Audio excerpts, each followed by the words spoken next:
Nalazimo se u hotelu Heritage. Relativno nov hotel u centru Beograda, veoma blizu zgrade Bogoslovije. Jedan soliter koji će uskoro dobiti i jednu lepu baštu na samom vrhu, na samom krovu. A evo nas ovde u jednoj veoma prijatnoj kafeteriji. Sa mnom je sjajna glumica, izuzetna žena, Nada Blam. Drago mi je. Dobrodošla. Nadam se da ti je prijatno ovde, da si se fino opustila. Čak i kada je ovako vreme loše, ovde je toplo i lepo.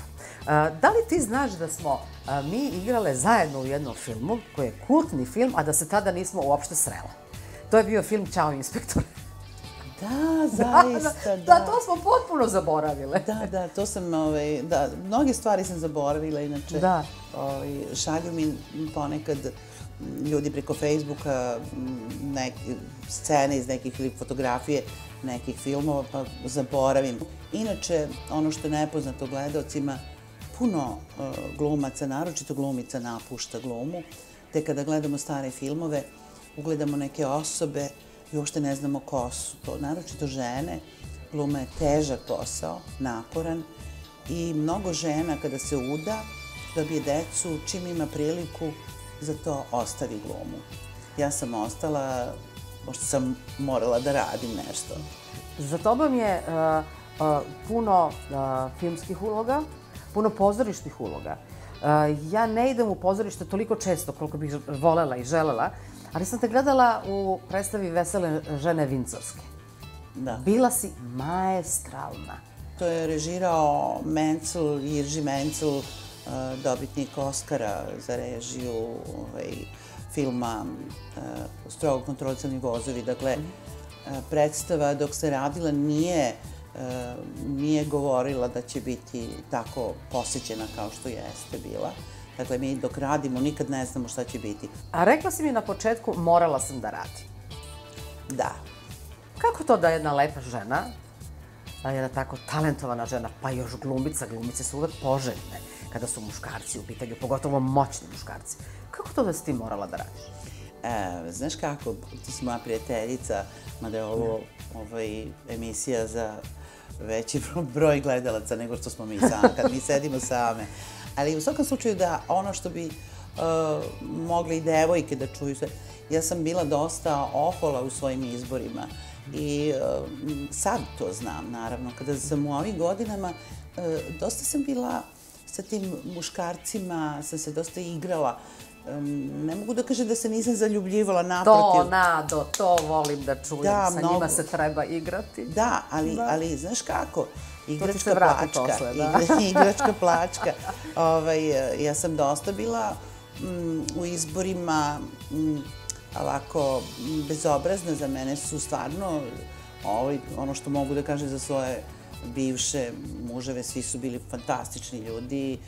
Sad mislim drugačije, zato što znam da je čuvanje braka stvarno svetinja.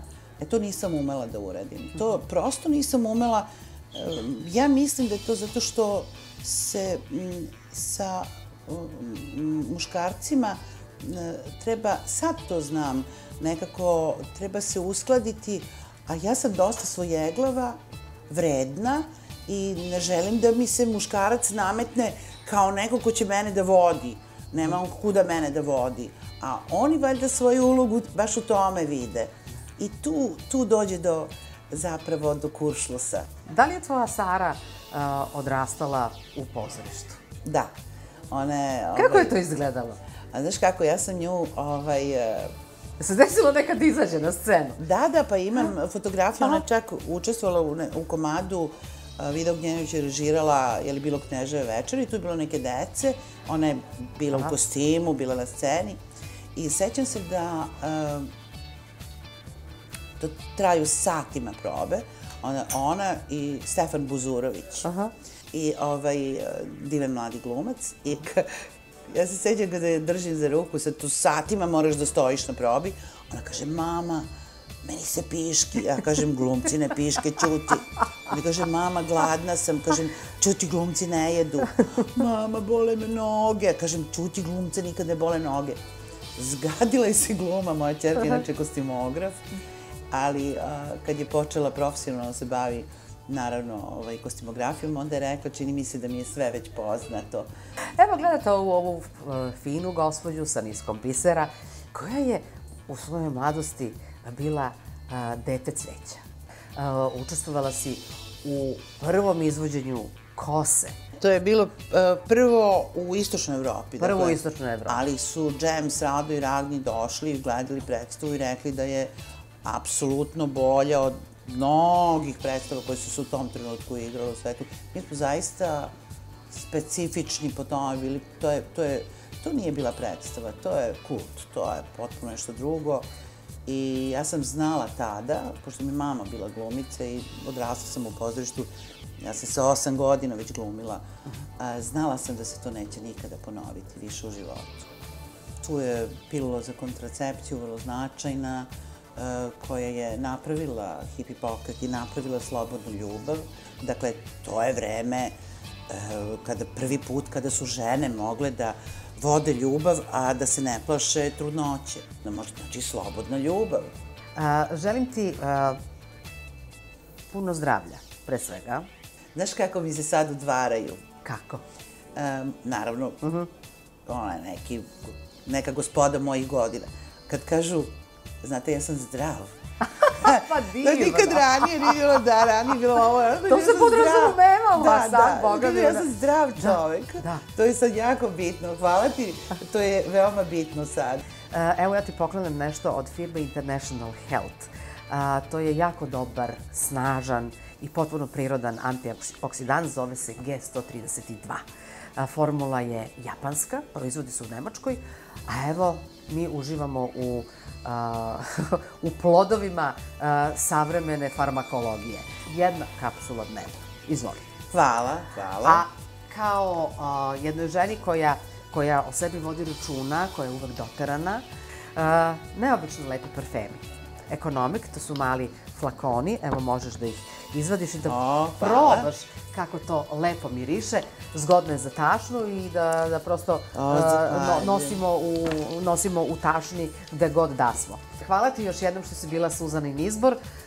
Dragi moji, ovo je bila glumica Nada Blam. Moj izbor za danas je kozmetička linija Dr. Grandel.